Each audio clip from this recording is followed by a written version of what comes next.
Like பண்ணி comment பண்ணி subscribe பண்ண உறவுகளை. நிலவு மகள் ஊர்வலம் ஒப்பந்த திருமணம் பகுதி 1. தன்னிடம் இருக்கும் சிறிய டிசைன் செய்த அந்த ரெட் கலர் சேலையை அணிந்து கொண்டு கண்ணுக்கு மட்டும் மை தீட்டி சிறிய ஒப்பனையுடன் ஆட்டோ பிடித்து அங்கு வந்து இறங்கினாள். வானுயர்ந்த அந்த கட்டிடத்தை பார்த்து பிரமித்து போனாள். அப்போது காரில் இருந்து இறங்கி வந்த ஒரு உருவம். நிலவு மகள் ஊர்வலம் ஒப்பந்த திருமணம் பகுதி 1. நிறைமதி தோட்டத்தில் அமர்ந்து ஏதோ யோசனையிலேயே அமர்ந்திருந்தாள். அங்கே வந்த நவநீதன், என்னம்மா, என்ன ஆழ்ந்த யோசனை என்றாள். ஒன்றுமில்லை ஐயா, பள்ளி படிப்பு முடிந்து 1 வருடம் ஆகிவிட்டது. அடுத்த காலேஜ் சேரணும். அதுதான் எங்கேயாவது பார்ட் டைம் ஜாபுக்கு போகலாமா என்று யோசித்தேன். அவர்களும் சரி என்று சொல்லி இருக்கிறார்கள், பார்ப்போம். நிறைமதி, உன்னை 5 வயதில் கையில் தூக்கினேன். இன்றுடன் 13 வருடங்கள் ஓடினது தெரியவே இல்லை என்று சொல்லிவிட்டு அவ்விடம் விட்டு நகர்ந்தார். ஆம், நம் நிறைமதி ஆசிரமத்தில் தான் வளர்கிறாள். அவளுக்கென்று யாரும் கிடையாது. ஒரு ஆக்சிடென்டில் அவள் அம்மா அப்பா இருவருமே இறந்து விட்டனர். அதுவும் அவளுடைய பிறந்த நாள் அன்று. நிறைமதி யோசித்தாள், தற்போது இருக்கும் நிலையில் நம் ஆசிரமத்தில் உள்ள குழந்தைகள் அனைவரும் 3 வேளை நிறைவாக சாப்பிடுவதே கஷ்டமாக உள்ளது. இதில் நாம் படிப்பை பற்றி யோசித்து ஐயாவுக்கு மேலும் கஷ்டத்தை கொடுத்து விட்டேன் என்று புலம்பியபடி இருந்தாள். நமது நிலன் வீட்டில் அம்மா மீனாட்சி அப்பா சுந்தரத்தை வசைப்பாடி கொண்டிருந்தார். ஏங்க, நம் பிள்ளைக்கு ஒரு கல்யாணம் பண்ணணும்னு என்ன இருக்கா உங்களுக்கு? நம்மிடம் இருக்கும் சொத்து 10 தலைமுறை உட்கார்ந்து சாப்பிடலாம். இவன் இன்னும் சொத்து சேர்க்கிறேன் என்று வேலை பிசினஸ் என்று இருக்கிறான். அவனை நீங்களும் எதுவும் கேட்க மாட்டீர்களா என்று. எனக்கு மட்டும் பேர பிள்ளைகளை பார்க்க ஆசை இருக்காதா மீனாட்சி என்று அவனிடம் பேசி விடுகிறேன் என்றார். அப்போது வந்த நிலன் அவன் அப்பா அம்மாவிடம் திட்டு வாங்குவதை பார்த்து சிரித்து கொண்டே மாடிப்படிகளில் ஏறினான். நிலன் ஃப்ரெஷ்அப் ஆகி சீக்கிரம் சாப்பிடவா என்றார் சுந்தரம். சரிப்பா என்று சிறிது நேரத்தில் ஃப்ரெஷ்அப் ஆகி கீழே வந்தான் நிலன். சாப்பிட அமர்ந்தனர். மீனாட்சி பரிமாறிக்கொண்டே சுந்தரத்தை முறைத்தார். ஆத்தா, மழை எழுதாத, நான் அவங்கிட்ட பேசுறேன். என்னப்பா, என்ன அம்மா உங்களை முறைக்கிறார்கள் என்றான். நான் பெத்த தவ புதல்வா, உன்னால் தான் எனக்கு இந்த பாராட்டு விழா என்றார். எல்லாம் உன் திருமணத்தை பற்றி தான் உங்க அம்மா ஜோசியக்காரர்கிட்ட உன்னோட ஜாதகத்தை காண்பித்திருக்கிறார். அவரும் இன்னும் 1 வருடத்தில் திருமணத்தை முடிக்க வேண்டும், இல்லையில் உனக்கு திருமணமே நடக்காது என்று கூறிவிட்டாராம் என்று சொல்ல, டாடி ஏன் என்னை இப்படி படுத்துறீங்க என்றான் நிலன். சொல்லுவடா சொல்லுவ, உங்க அப்பா உனக்கு ஜாடரை தட்டிக்கிட்டே இருக்காரு. நீயும் கல்யாணத்தை பற்றி பேசினால் பிடி கொடுக்கவே மாட்டேங்கிற. சுந்தரம், ஏன்பா, உனக்கு எதுவும் பிரச்சனை இருந்தால் என்னிடம் சொல்லிவிடு. இல்லை, ஏதாவது லவ் மேட்டர் இருக்கா என்றால். ஆகா, உங்க சீமந்த புத்திரன் லவ் பண்ணி எதுவும் பண்ணிட போறான். அவன் தான் தொழில லவ் பண்றானே என்றார் மீனாட்சி. எனக்கு தெரியாதுப்பா, 3 மாதங்களில் நீ திருமணம் செய்து கொள்ள வேண்டும். நாளைக்கே புரோக்கரை வர சொல்லி இருக்கேன். பொண்ணு பார்க்க போறோம், நீ என் கூட வர, அவ்வளவுதான். சரி, அதான் முடிவு பண்ணிட்டீங்களே, கல்யாணத்துக்கு ஒத்துக்கிறேன். ஆனா பொண்ணு என்னோட சாய்ஸ் தான் என்றான். மீனாட்சியோ, நீ ஒத்துக்கிட்டது எனக்கு ரொம்ப சந்தோஷம். மறுநாள் MS குரூப் கம்பெனிக்கு நுழைந்தான் நிலன். நிலனை கண்ட அங்கு புரியும் ஒர்க்கர்ஸ் அனைவரும் மரியாதை நிமித்தமாகவும் பெண்கள் அவன் அழகில் மயங்கிய வண்ணமும் குட் மார்னிங் சார் என்றனர். ஒர்க்கர்ஸ் அனைவரும் மரியாதை நிமித்தமாகவும் பெண்கள் அவன் அழகில் மயங்கிய வண்ணம் குட் மார்னிங் என்று சார் என்றனர். அவனும் சிறு தலையசைப்புடன் தன் கம்பீர நடையுடன் கேபினுக்குள் நுழைந்தான். பின்னே வந்த PA சிவா, பாஸ், இன்னைக்கு ஃபாரின்ல ஓபன் பண்ண போற ஹோட்டல் சம்பந்தமா வீடியோ கான்பரன்ஸ் ஒன்று உள்ளது. அவனோ சரி என்றபடி யோசனையில் ஆழ்ந்தான். அதை கவனித்த உற்ற தோழனாளா மற்றும் PA, என்ன பாஸ், யோசனை எல்லாம் பலமா இருக்கு, ஒருவேளை உன் கனவு காதலியை பார்த்து விட்டீர்களா என்று கேள்வி செய்ய, நிலன், அடப்போடா, நீ வேற, நேரம் கால தெரியாமா, அம்மா வேற 3 மாசத்துல கல்யாணம் பண்ணிக்கணும்னு அடம் பிடிக்கிறாங்க. சிவா, அடடா, இப்படி ஒரு அம்மா எனக்கு இல்லாம போயிட்டேங்களே என்றான். அவனோ, நீ தாண்டா சொல்லணும், அதில் நோ என்று வீழ்த்தவன் வண்ணம், பாஸ் என்ன உளறீங்க, நான் பொண்ணுன்னா இல்ல, அதுவும் இல்லாம எனக்கு உங்க மேல இன்ட்ரெஸ்ட் எல்லாம் இல்ல, அதுக்கு வேற ஆளை பாருங்க. நிலன், அட போதுண்டா, நீ பேர படுத்தாத, நான் ஒரு முடிவு எடுத்திருக்கேன். நம்ம நடிகர் ஒருத்தர் கான்ட்ராக்ட் போட்டு மேரேஜ் பண்ண மாதிரி ஒரு படம் வந்துச்சு, அதே மாதிரி கான்ட்ராக்ட் கல்யாணம் பண்ணிக்கலான்னு இருக்க. நீங்க ஓகே, ஆனா அதுக்கு நீங்க கல்யாணம் பண்ற பொண்ணு ஒத்துக்கணும் இல்ல? சரிதான், அதுக்குத்தான் உன்னை விளம்பரம் கொடுக்க சொல்றேன். சம்பளம் மாதம் 2 லட்சம் போடு. காசு அப்படின்னு சொன்னா பொண்ணுங்களும் வரவங்க இருக்காங்க என்றான். சிவாவும் அந்த விளம்பரத்தை கொடுத்தான். நிறைமதி வேலை தேடிக் கொண்டிருக்கும் போது இப்படி ஒரு செய்தியை படித்தாள். ஆனால் அதை ஏனோ வேண்டாம் என்று விட்டுவிட்டாள். அன்று மாலை நவநீதன் ஐயா நிறைமதியை பார்த்து, உன் விஷயமா நான் நிறைய பேர்கிட்ட சொல்லி இருக்கேன் என்றாள். அவரின் கவலை தொய்ந்த முகத்தை பார்ப்பதற்கு நிறைமதற்கு கஷ்டமாக இருந்தது. காலையில் அவள் பார்த்த விளம்பரம் ஞாபகத்துக்கு வந்தது. நான் ஏன் அதை செய்யக்கூடாது? நாமும் படிக்கலாம், நமது ஆசிரமத்து குழந்தைகளையும் நன்றாக படிக்க வைக்கலாம். நமக்குத்தான் யாருமே இல்லையே என்று இன்டர்வியூ நாளும் வந்தது. நிறைமதி 19 வயதே சிறிய பெண். தன்னிடம் இருக்கும் சிறிய டிசைன் செய்த அந்த ரெட் கலர் சேலை அணிந்து கொண்டு கண்ணுக்கு மட்டும் மை தீட்டி சிறிய ஒப்பனையுடன் ஆட்டோ பிடித்து அங்கு வந்து இறங்கினாள். வானுயர்ந்த அந்த கட்டிடத்தை பார்த்து பிரமித்தாள். பிறகு உள்ளே சென்று தன் பெயரை சொல்லிவிட்டு அவர்கள் கொண்டு வர சொன்ன ஃபைல்களையும் கொடுத்தாள். பிறகு அங்கிருந்த விநாயகரம் சென்று வாயில் முணுமுணுத்தபடியே வேண்டிக் கொண்டிருந்தாள். அப்போது காரில் இருந்து இறங்கி வந்த ஒரு உருவம் அவளை கவனித்து சென்றதை அவள் அறியவில்லை. சிவாவுக்கு காலையிலிருந்து மதியம் வரை நேரம் மட்டும்தான் சென்று கொண்டிருந்தது. அங்கு நிறைய பெண்களை இன்டர்வியூ செய்து விட்டான். ஒன்றும் தேரவில்லை. அப்போதுதான் நிறைமதி உள்ளே வந்தாள். சிவாவுக்கு ஒரே தலைவலி. அதே நேரம் இன்டர்வியூ நடப்பதை தன் கேபினுக்குள் அமர்ந்து கொண்டு சிசிடிவி கேமரா மூலம் அனைத்தையும் பார்த்து கொண்டிருந்தான் நிலன். சிவாவுக்கு கால் செய்து அந்த பொண்ணை என் கேபினுக்கு அனுப்பு என்றான்.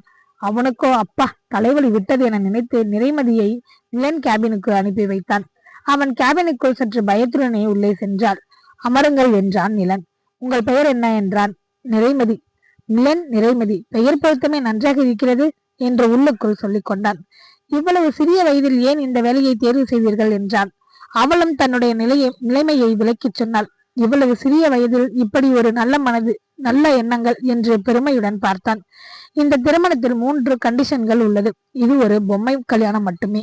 2, இந்த திருமணத்தை வைத்து யாரும் யாரிடமும் உரிமையை எதிர்பார்க்க கூடாது. 3, நீங்கள் படித்து முடிக்கும் வரை நீங்கள் என்னுடைய பொறுப்பு. உங்களுக்கு சம்மதம் என்றால் இதில் கையெழுத்து போடுங்கள். இன்று எனது அப்பா அம்மாவை சந்திக்க செல்லலாம் என்றான்.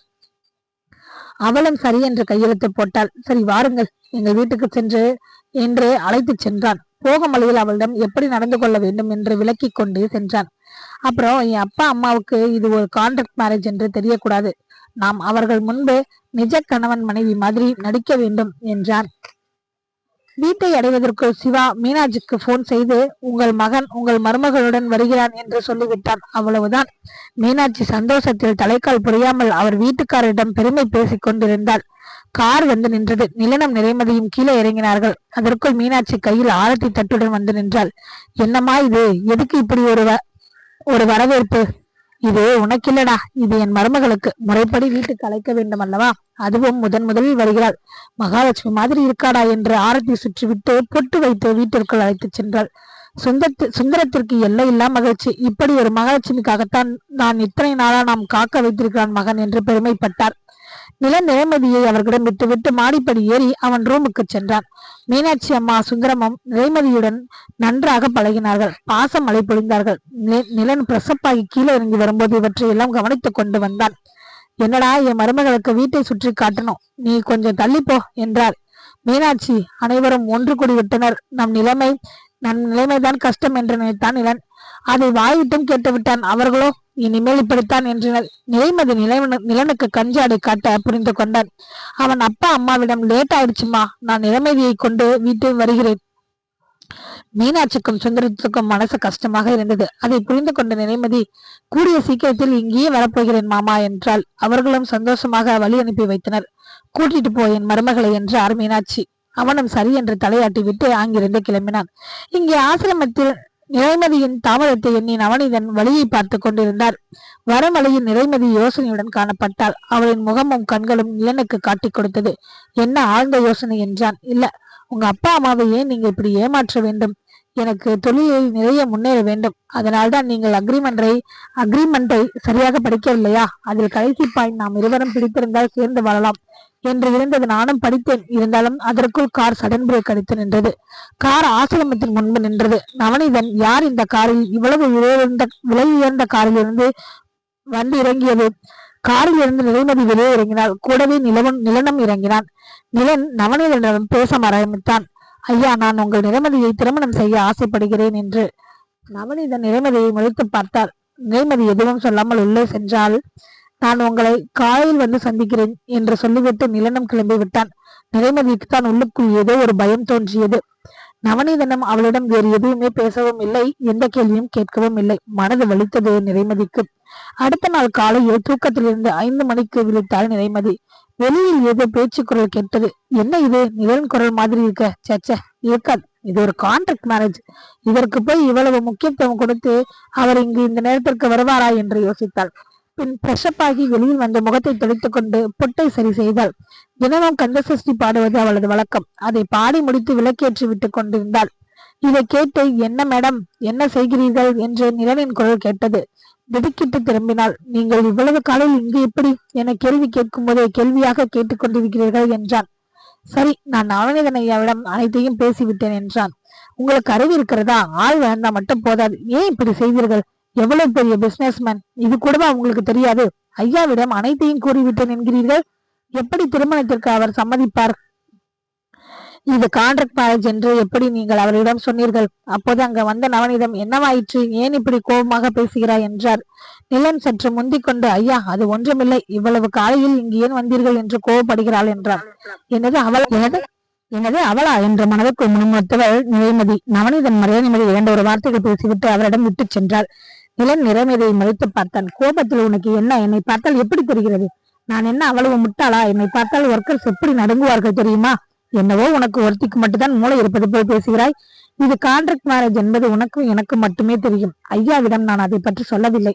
நேற்று காலையில் தான் உன்னை பார்த்தேன். பார்த்ததுமே எனக்கு பிடித்து விட்டது. உன்னை திருமணம் செய்து கொள்ளலாமா என்று கேட்டேன். நீ எங்கள் நவநீதன் ஐயாவை கேளுங்கள் என்று சொன்னாய். அதனால் உங்களிடம் சம்மதம் வாங்க வந்துள்ளேன் என்று சொன்னேன். மூச்சு விடாமல் ஒப்பித்தான். உருண்டை கண்களால் அவனை மிரட்டும் பார்வை பார்க்க அந்த அழகில் ஆண்மகனின் கோபம் குறைந்தது. அவளை ரசிக்க ஆரம்பித்தான். அதற்குள் சிவாவிடமிருந்து போன் வந்தது. அவனும், பாஸ், நான் தான் சிவா, உங்களுடைய PA மற்றும் உயிர் தோழன். என்னை ஞாபகம் இருக்கிறதா? கடந்த 2 நாட்களாக நீங்கள் என்ன செய்கிறீர்கள் என்று கூட தெரியவில்லை என்றான். நீங்கள் காலையில் 5 மணிக்கு எழுந்து ஜாகிங் செல்வீர்கள் என்று தெரியும். ஞாயிற்றுக்கிழமை அல்ல, திங்கட்கிழமை. அதான் ஆபீஸ்க்கு வருவீர்களா என்று உங்களுக்கு போன் செய்து கேட்கலாம் என்று நினைத்தேன் என்றான். நீ வேற, ஏண்டா என்னை இப்படி கடுப்பேத்துற என்று சொல்லிவிட்டு நிறைமதியை வீட்டுக்கு அழைத்து சென்றதிலிருந்து இன்று காலை ஆசிரமம் வந்து நவநீதனிடம் சம்மதம் கேட்பது வரை ஒப்பித்து விட்டான். டேய், என்னடா சொல்ற நீ சொல்றத பார்த்தா கான்ட்ராக்ட் மேரேஜ் பண்ண போற மாதிரி இல்லையே, ஏதோ லவ் பண்ணி கல்யாணம் பண்ற மாதிரி இருக்கே. எனக்கு என்னவோ சந்தேகமா இருக்குடா. சரி, நீ என்ன செய்தாலும் உனக்கு ஒரு நல்லது நடந்ததுன்னா எனக்கு சந்தோஷம்தான். இவை அனைத்தையும் நிறைமதியும் கேட்டுக்கொண்டுதான் இருந்தாள். சரிடா, நீ போனை கட் பண்ண, நான் ஆபீஸ்ல வந்து பேசிக்கிறேன் என்றான்.